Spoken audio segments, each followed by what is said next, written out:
Okay, let's get right into it. What we're looking at today isn't just another policy paper or a minor political tweak. This is a radical blueprint to reboot civilization. Think of it as a new operating system for society, built from the grounds up on a set of ironclad, almost mathematical laws designed to replace messy ideology. Now, to really get our heads around this system, we can't just dip a toe in. We have to start with its most critical and, honestly, its most controversial foundation, the way it completely redefines life itself. You see, the entire system is built on one single jarring idea that's designed to flip one of our most basic assumptions completely on its head. This right here, this is Axiom 1. It's the logical hinge for absolutely everything that follows. And it's a direct and very deliberate challenge to the traditional concept we all know as the right to life. So here's the logic. The system argues that life isn't some abstract philosophical right. No, it's a biological process. It needs constant resources, food, energy, shelter, space. And if you don't have a secure legal title to those resources, to that property, then your survival is completely dependent on the goodwill of someone else. So in this view, something like excessive taxation isn't just theft. It's considered attempted murder by slow deprivation. And here's where it gets really interesting. Look at how this one axiom completely re-engineers the family. From the moment they're born, a child is considered a sovereign owner, not the property of their parents or the state. The parents? They're legally defined as trustees, tasked with protecting and growing the child's assets. And your retirement? Forget state pensions. Your security in old age is the return on investment you get from raising successful children. Okay, so from the family unit, let's zoom out and see how this idea builds an entirely new kind of economic engine for the state itself. In this system, the government cannot touch the money you make from your work, period. Income tax, corporate tax, they're all constitutionally forbidden. The state only gets money from two places. First, a land value tax, which is basically rent you pay for the exclusive use and protection of the piece of earth you occupy. The idea is you pay for the space, but what you produce on it is 100% yours.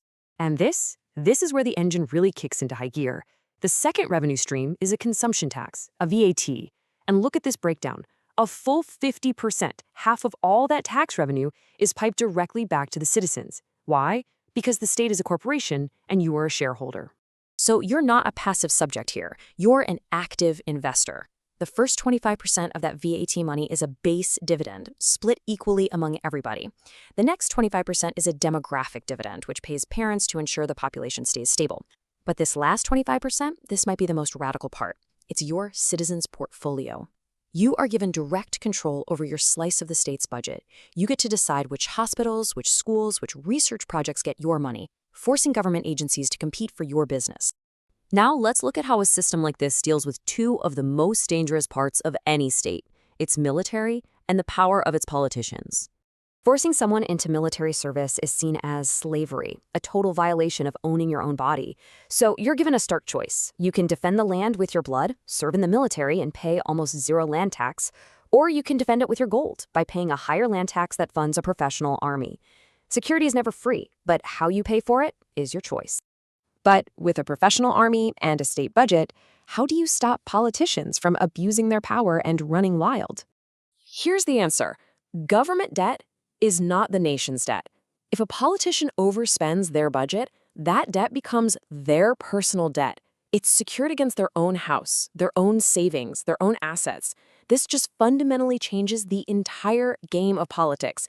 You can't just pass the bill to the next generation. So how does a state this different interact with the rest of the world?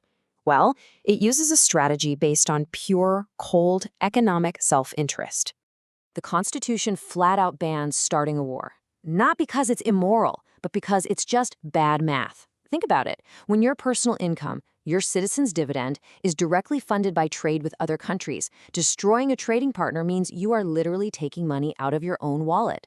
Peace becomes the only profitable option. But if it is attacked, the system has an ultimate psychological weapon called the Cyrus Protocol. After winning the defensive war, it seizes the enemy government's assets as payment. Then, it does something incredible. It abolishes income taxes for the defeated people and starts paying them a citizen's dividend. You don't occupy them, you convert them. You conquer a population not with soldiers, but by offering them a better economic deal than their own rulers ever did. All right, for our last section, let's see how this property-first logic completely reshapes the whole idea of criminal justice. The core idea here is that crime isn't a sin against the state or society.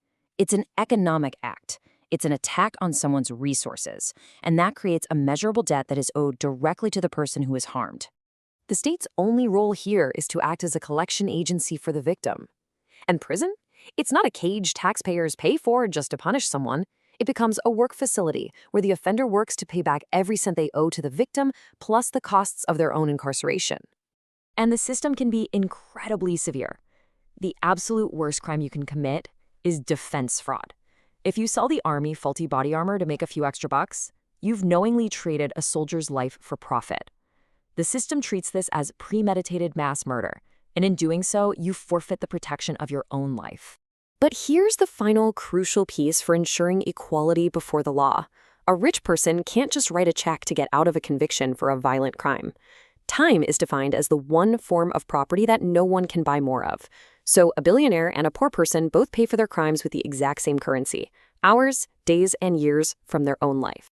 So, to wrap it all up, this bootloader system is an attempt to replace ideology with self-enforcing economic logic. The state is just a service provider. You are the shareholder. And things like stability and prosperity aren't just moral goals. They are in everyone's direct personal financial interest. And that leaves us with the big, provocative question. Does this extreme level of personal financial risk, where one bad budget decision could bankrupt a politician, make government radically more trustworthy and efficient? Or does it make the job so impossibly dangerous that no one would ever dare to take it on?